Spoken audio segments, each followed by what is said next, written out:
എൻ്റെ ദൈവമേ, ഈ കൊച്ചിൻ്റെ തല എല്ലാ ആഴ്ചയും മുട്ടലോട് മുട്ടില്ല. ഒരാഴ്ച ലെഫ്റ്റ് മുട്ടും, ഒരാഴ്ച റൈറ്റ് മുട്ടും. ഒന്നുകിൽ സ്റ്റിച്ചിടേണ്ടി വരും, അല്ലെങ്കിൽ ഇതുപോലെയാണ് എപ്പോഴും. ഈ നെല്ലിക്ക വലുപ്പത്തിൽ എപ്പോഴും മുഴയ്ക്കുള്ളൂ.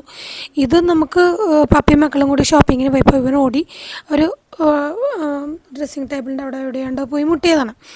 അപ്പോൾ തന്നെ പപ്പ ഗവൺമെൻറ് ഹോസ്പിറ്റലിൽ കൊണ്ട് എക്സ്റേ എടുത്ത്, പപ്പയ്ക്ക് ഗൾഫിൽ പോകണ്ടായിരുന്നു.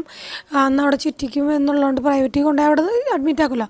അപ്പോൾ ഗവൺമെൻറ് ആശുപത്രി പോയിട്ട് സ്കാൻ ചെയ്ത് അപ്പോൾ അത് കഴിഞ്ഞപ്പോൾ ഇപ്പോൾ സ്കാനിങ് റിപ്പോർട്ട് വന്നോ കുഴപ്പമില്ല എന്നും പറഞ്ഞ് വന്ന് അത് കഴിഞ്ഞ് കിടന്നുറങ്ങിയപ്പോൾ വയറിളക്കവും ഛർദിയും തന്നെ ഒരു 2 പ്രാവശ്യം. ഒരു പ്രാവശ്യം നല്ല കാര്യമായിട്ട് വയറിളക്കി, പിന്നെ ഛർദ്ദിച്ചു. പിന്നെ കാര്യമായിട്ടില്ലെങ്കിലും അങ്ങനെ ബെഡ്ഷീറ്റ് അലക്കലോടലക്കലായിരുന്നു പപ്പ പോണേൻ്റെ തലസം. ഞാൻ വൈകുന്നേരം കുമ്മച്ചനെ കുളിപ്പിക്കാൻ ബെഡ്ഷീറ്റ് മാറ്റാം, കുമ്മച്ചനെ കുളിപ്പിക്കാൻ ബെഡ്ഷീറ്റ് വേണ്ട, ഛർദിയപ്പെടില്ല. അപ്പോൾ പപ്പ പറഞ്ഞു പിറ്റേ ദിവസം കൊച്ചു ഛർദ്ദിച്ച് കഴിഞ്ഞാൽ സ്കാനിങ് റിപ്പോർട്ടിലൊരു കുഴപ്പമില്ല. പക്ഷേ ചേട്ടൻ പറഞ്ഞു കൊച്ചു ഛർദ്ദിച്ച് കഴിഞ്ഞ് സർജനെ കാണിക്കാൻ പറഞ്ഞിട്ടുണ്ടെന്ന് പറഞ്ഞു. എന്നാൽ പിന്നെ സർജനെ കാണിക്കാം. അപ്പം ഞാൻ ഛർദ്ദിച്ചത് അതുകൊണ്ടല്ല, വയറിളക്കം തല മുട്ടിയൊന്നും ഉണ്ടാവില്ല എന്ന് പറഞ്ഞപ്പോൾ ചേട്ടൻ പറഞ്ഞത് അങ്ങോട്ട് കേട്ടാൽ മതി എന്ന് പറഞ്ഞു.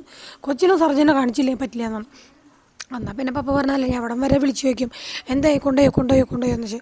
അപ്പം ഞാൻ എന്തായാലും കൊണ്ടുവന്ന് വെച്ചാൽ പടവണി വന്നിട്ടുണ്ടായിരുന്നു. പടവണി ഞാനും കൂടി പിന്നെ ഗവൺമെൻറ് ഹോസ്പിറ്റലിലാണല്ലോ കാണിച്ചത്. അപ്പോൾ അവിടെ തന്നെ റിവ്യൂ എടുക്കാൻ വേണ്ടി, ഇതിൻ്റെ ഫോളോ അപ്പിന് വേണ്ടിയിട്ട് ഒന്ന് പോയതാണ് കേട്ടോ. അപ്പോൾ അവിടെ ചെന്നപ്പോൾ അവിടെ സർജൻ ഇല്ല, ലീവാന്ന് പറഞ്ഞേ. ലീവല്ല, പോസ്റ്റ്മോർട്ടം ഡേ ആണ്, അതുകൊണ്ട് സർജൻ ഒ പിയിൽ ഉണ്ടാവില്ല എന്ന് പറഞ്ഞു. അപ്പോൾ ഞാൻ എന്ത് ചെയ്യുന്നു വെച്ച് പറഞ്ഞാൽ കുട്ടികളുടെ ഡോക്ടറെ എടുത്തോളാൻ പറഞ്ഞിട്ട് അവർ കുട്ടികളുടെ ഡോക്ടർ ചാർട്ട് എടുത്തു. കഴിഞ്ഞ് അവിടെ ചെന്ന് ഞാനിങ്ങനെ പറഞ്ഞു ഇങ്ങനെ എന്തെങ്കിലും കാണിച്ചതാണ്. അപ്പോൾ പെട്ടെന്ന് ഏതെങ്കിലും ഡോക്ടർ ഇങ്ങനെ കണ്ട്, അതായത് മറ്റേ സർജൻ കണ്ടിട്ട് കുഴപ്പമില്ല, ഇത് അതിൻ്റെ ഛർദി അല്ല എന്നൊരു വാക്ക് നമുക്ക് കേട്ടാൽ മതി. അപ്പം ഞാൻ എന്താ പോണേലും മുന്നേ ഇൻസ്ട്രക്ഷൻസ് കൊടുക്കേണ്ടതാണ് കേട്ടോ. നിങ്ങളിപ്പോൾ കാണണേ, പഠിക്കണം, അത് എഴുതണം ഇത് എഴുതണം എന്നൊക്കെ വേണം. അത് കഴിഞ്ഞ് നമ്മളവിടെ ചെന്ന് കഴിഞ്ഞിട്ട് ഒ പിയിൽ ടിക്കറ്റ് എടുത്ത കാര്യം ഞാൻ പറഞ്ഞല്ലോ, കുട്ടികളുടെ ഡോക്ടർക്ക് അങ്ങനെ ഇരുന്ന് അപ്പോൾ ഡോക്ടർ ഞാൻ ചെന്നപ്പോൾ അവിടെ ഉണ്ടായിരുന്നില്ല കേട്ടോ. ഇടന്ന് എനിക്ക് പോയി കിടന്നു.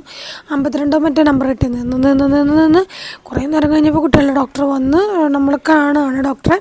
അപ്പോൾ ഡോക്ടർ ഇതെൻ്റെ ഡിപ്പാർട്ട്മെൻ്റ് എല്ലാം ഇത് സർജനെ കാണിക്കേണ്ട കാര്യമാണ്, ഞാൻ ഇന്നലെ നോക്കണേ എന്നൊക്കെ വെച്ചാൽ. അപ്പോൾ ഞാൻ പറഞ്ഞു എന്നാലും ഒന്ന് ജസ്റ്റ് ഒന്ന് ഡോക്ടറെ അറിയാൻ, ഡോക്ടർ എന്തായാലും ഒരു ഡോക്ടറാണല്ലോ ഡോക്ടർ. അപ്പോൾ ഡോക്ടറാണ് ഇത് എനിക്ക് നോക്കാൻ പറ്റില്ല എന്നല്ലേ പറഞ്ഞു, ഇത് നിങ്ങൾ കാണിക്കേണ്ട ഡോക്ടറെ കാണിക്കും, ഇതിവിടെ കാണിക്കേണ്ടതല്ല എന്ന് പറഞ്ഞാൽ. അപ്പോൾ ഞാൻ പറഞ്ഞു സാറിന് ഈ സ്കാനിങ് റിപ്പോർട്ടെങ്കിലും ഒന്ന് നോക്കിയിട്ട് പറ. അത് എന്തിനു ഞാൻ നോക്കണം, നിങ്ങൾ സർജനെ കാണിക്കും. ഒന്ന് സർജൻ ഇവിടെ ഉണ്ടോ, സർജൻ ഇന്ന് പോസ്റ്റ്മോർട്ടം ഡേ അല്ലേ, ഇന്ന് കാണാൻ പറ്റില്ല. അപ്പോൾ ഞാൻ എന്നാൽ പിന്നെ എങ്ങനെ കാണാമെന്ന് വെച്ച് പറഞ്ഞു. അത്ര തിരക്കാണെങ്കിൽ നിങ്ങൾ പുറത്തെവിടെ പോയി കാണാമെന്ന്. അപ്പോൾ ഞാൻ നന്നായി വയറിളക്കത്തിന് ഛർദ്ദിക്കുള്ള മരുന്ന് എന്തെങ്കിലും എഴുതുന്നു വെച്ചപ്പോൾ ഒരു മരുന്ന് എഴുതുന്നു, അത് അവിടെ ഉണ്ടായില്ല താനും. അവസാനം ഒരു ORS വന്ന്. അപ്പോൾ ഞങ്ങൾ സർജനെ കാണിക്കണമല്ലോ വേറെ. അപ്പോൾ സെൻറ്റ് ജെയിംസിൽ നോക്കി. അപ്പോൾ അടോണി സെൻറ്റ് ജെയിംസിൽ ഒരു പരിചയമുള്ള ഒരാളെ വിളിച്ച് വെച്ചപ്പോൾ ഇന്നൊരു ഡോക്ടർ ഉണ്ടെന്ന് പറഞ്ഞു. അവിടെ കുറേ ഡോക്ടർമാരുണ്ട്, അപ്പോൾ ന്യൂറോ സർജനായിരിക്കും നല്ലതെന്ന് പറഞ്ഞു. അപ്പം നമ്മളവിടെ കാണാൻ ചെന്നപ്പോഴേക്കും ആ ഡോക്ടർ സമയം കഴിഞ്ഞിട്ടാ. അപ്പോൾ നമ്മൾ അവിടുത്തെ ഒരു ലേഡി, ഒരു സിസ്റ്റർ പറഞ്ഞു മുകളിലൊരു ഡോക്ടറുണ്ട്, ആ ഡോക്ടർ ഇപ്പോൾ പോയിട്ടുണ്ടാവില്ല, നിങ്ങൾ ചെന്ന് ചോദിച്ചു നോക്കാൻ പറഞ്ഞു. അപ്പോൾ 2ാം നിലയിൽ കയറിയിട്ട് 2nd ഫ്ലോറിൽ നിന്ന് ഈ ഡോക്ടറെ കണ്ടപ്പോൾ ഈ ഡോക്ടറെ അടുത്തുനിന്ന് മറ്റേ സിസ്റ്റർ പറഞ്ഞു ഡോക്ടർക്ക് നോക്കാൻ പറ്റില്ല, കാരണം ഇപ്പോൾ ഓപ്പറേഷനാണ്, നോക്കാൻ പറ്റില്ല എന്ന് പറഞ്ഞു. ഞാൻ പറഞ്ഞു ഒരു 1/2 മിനിറ്റിൻ്റെ കാര്യമുള്ളൂ, 1/2 മിനിറ്റ്. അപ്പോൾ നമുക്ക് ഡോക്ടർ പറഞ്ഞതല്ലേ ചെയ്യാൻ പറ്റുള്ളൂ, ഞാൻ എന്ത് ചെയ്യാനാന്നൊക്കെ ചോദിച്ചു. അപ്പം പിന്നെ ശരി എന്ന് പറഞ്ഞ് ഞങ്ങൾ അടിയിൽ പോയിട്ട് കാഷ്വാലിറ്റി പോയിട്ട് ടോക്ക് എടുത്ത് OP 2:45 ഡോക്ടർ അടുത്ത സെക്ഷൻ വരല്ലോ, 1:15 അപ്പം OP ടിക്കറ്റ് എടുത്തിട്ട് ഞങ്ങൾക്ക് അത്ര 9 നമ്പർ കിട്ടിയാൽ. അപ്പോൾ 2:45 വരെ, 1:30 വരെ സമയമുണ്ടല്ലോ. അപ്പോൾ വീട്ടിൽ പോയിട്ട് വരാമെന്ന് വെച്ചിട്ടോ. വീട്ടിൽ പോയിട്ട് വരാമെന്ന് വെച്ചപ്പോൾ ഞങ്ങൾ എന്നാൽ കുറി വയ്ക്കാൻ ചെന്നപ്പോൾ എൻ്റെ അച്യുതാനന്ദൻ സാർ മരിച്ച കാരണം മുടക്കായിരുന്നു KSF.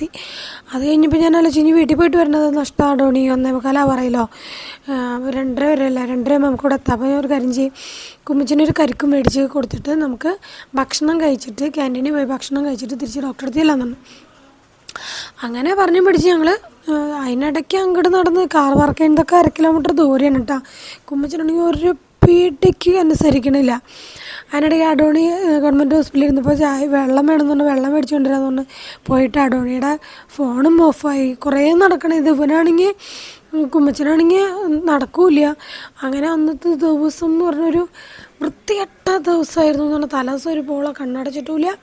പിന്നെ ഇവനെ കൊണ്ടിങ്ങനെ എടുത്തുകൊണ്ട് നടക്കും. എടുത്തെടുത്ത് ഇവനെ തന്നെയല്ല, എൻ്റെ കയ്യിൽ കുട, വടി, അവനുള്ള ജ്യൂസ്, ബിസ്ക്കറ്റ്, അത് സ്കാനിങ് റിപ്പോർട്ട്. അയ്യോ ഞാൻ വശം കെട്ടും. അങ്ങനെ ഇപ്പോൾ ഗവൺമെൻറ് ഹോസ്പിറ്റലിൽ പോയിട്ട് ഏതാ സെക്ഷൻ എന്നറിയാണ്ട് അവർ പറഞ്ഞു ലെഫ്റ്റിൽ കൂടെ പോയാൽ മതി എന്ന് പറഞ്ഞു, ബാക്കിൽ കൂടെ പോയാൽ മതി എന്ന് പറഞ്ഞു. പക്ഷേ ആ കൗണ്ടറിൻ്റെ തൊട്ട് ബാക്കിലാന്നുള്ളത് എനിക്കറിയില്ലായിരുന്നു. ഞാൻ അവിടുത്തെ ബി പി യൂണിറ്റിൻ്റെ അവിടെ നിന്ന് മോർച്ചറി എത്തി. അത് കഴിഞ്ഞ് പിന്നെ മോർച്ചറി കണ്ടപ്പോൾ എനിക്ക് പേടിയായി. പിന്നെ ഞാൻ തിരിച്ച് അടവണയും കൂടി നമ്മളവിടെ ആദ്യമായിട്ട് പോണേ. അപ്പോൾ അടവണയും കൂടി തിരിച്ച് അങ്ങനെ ചോദിച്ച് അവസാനം അവിടെ എത്തി. അങ്ങനെ കുറേ കഷ്ടപ്പെട്ടൊരു ദിവസമായിരുന്നു. അത് കഴിഞ്ഞ് നമ്മൾ ഡോക്ടറെ കണ്ട് ഇരുന്ന് 2:45 കഴിഞ്ഞ്. അപ്പോൾ ആ ഡോക്ടർ 2:30 വരുന്ന 2:45 തന്നെ ഡോക്ടറാണ്. 2:45 കഴിഞ്ഞിട്ട് ഡോക്ടർ വന്നിട്ടില്ല. അതിന് 3 മണിയാവാറായപ്പോൾ ഡോക്ടർ വന്നു. ഒരു അര സെക്കൻഡ് പോലും ഞങ്ങൾ എടുത്തില്ല എന്നുള്ളതാണ് ഡോക്ടറെ അടുത്ത്. കാരണം ഞാൻ ഡോക്ടറെ അടുത്ത് ഇങ്ങനെ പറഞ്ഞു, ഡോക്ടർ അങ്ങനെ ഛർദ്ദിച്ചു, വയറിളകി, തലമുട്ടി അങ്ങനെ വയറിളകും എന്നൊക്കെ ചോദിച്ചപ്പോൾ ഡോക്ടർ ചിരിക്കുകയാണ്. അതിൻ്റെ ഒരു പേപ്പർ ഇങ്ങനെ തന്നു, ഒരു ബ്രോഷർ പോലെ. അതിൽ തല ഇടിച്ച് വീണ് കഴിഞ്ഞാൽ ഛർദി, നിർത്താതെയുള്ള ഛർദി, തലകറക്കം, ഫിക്സ് പോലെ, പിന്നെ ചെവിട്ടിന്ന് വെള്ളം വരൽ, ബോധക്ഷയം, അങ്ങനെയൊക്കെ കുറേ കാര്യങ്ങൾ ഇതിൻ്റെ. അതിലൊന്നും ഇല്ലെങ്കിൽ കുഴപ്പമില്ലല്ലോ, കുഴപ്പമില്ല എന്ന് പറഞ്ഞു. ഞാൻ അയ്യോ ഇതിലുള്ളതൊന്നുമില്ല ഡോക്ടറെ. അപ്പോൾ ഡോക്ടർ അന്ന് കൊച്ചുങ്ങളല്ലേ, ഓടുമ്പോൾ വീഴും, സാരില്ല, അന്ന് അത്ര പേടിയാണെങ്കിൽ അവനൊരു ഹെൽമെറ്റ് മേടിച്ച് കൊടുക്കാൻ പറഞ്ഞു. അത് കഴിഞ്ഞ് ഡോക്ടർ പറഞ്ഞു വലിയ ആൾക്കാരാണെങ്കിലാണ് തലമുട്ടി വീണാൽ പെട്ടെന്ന് ഇങ്ങനെ ശ്രദ്ധിക്കണ്ടു, കൊച്ചുങ്ങളാണെങ്കിൽ തട്ടുമുട്ടൊക്കെ ചെയ്യും, കുഴപ്പമില്ല, പേടിക്കണ്ട, ഇനിയിപ്പോൾ ഒരാഴ്ച വരെ നിങ്ങളൊന്ന് നോക്ക്, അങ്ങനത്തെ ഏതെങ്കിലും ലക്ഷണം കണ്ടാൽ വന്നാൽ മതി എന്ന് പറഞ്ഞു. അത് കഴിഞ്ഞിപ്പോൾ ഡോക്ടർക്ക് ടാറ്റ കൊടുക്കാൻ പറഞ്ഞു. അപ്പോൾ ഡോക്ടർ പറഞ്ഞു വേണ്ട, അടുത്ത ആഴ്ച നിനക്ക് വരണ്ടല്ലടാന്ന് വെച്ചു. അങ്ങനെ സന്തോഷമായിട്ട് തിരിച്ചു വരുന്ന വഴി സൂപ്പർ മാർക്കറ്റിൽ കയറിയിട്ട് കവുങ്ങൽ കയറി കുറച്ച് നാളികേരമൊക്കെ മേടിച്ച്. പിന്നെ അവിടെ കിടന്ന് ആ ഉരുളലായിരുന്നു അവന് കളിപ്പാട്ടം കിട്ടാൻ. അപ്പോൾ അഡോണി വേഗം ആ സൂപ്പർ മാർക്കറ്റ് 10 ആക്കിയവൻ. അഡോണി വേഗം വീട്ടിൽ കൊണ്ടാക്കാമെന്നും പറഞ്ഞ് വേഗം അതിനെടുത്ത് ഞങ്ങൾ കറി കയറി തിരിച്ചെത്തി. അപ്പോൾ ഓക്കെ, ബൈ, ടാറ്റാ.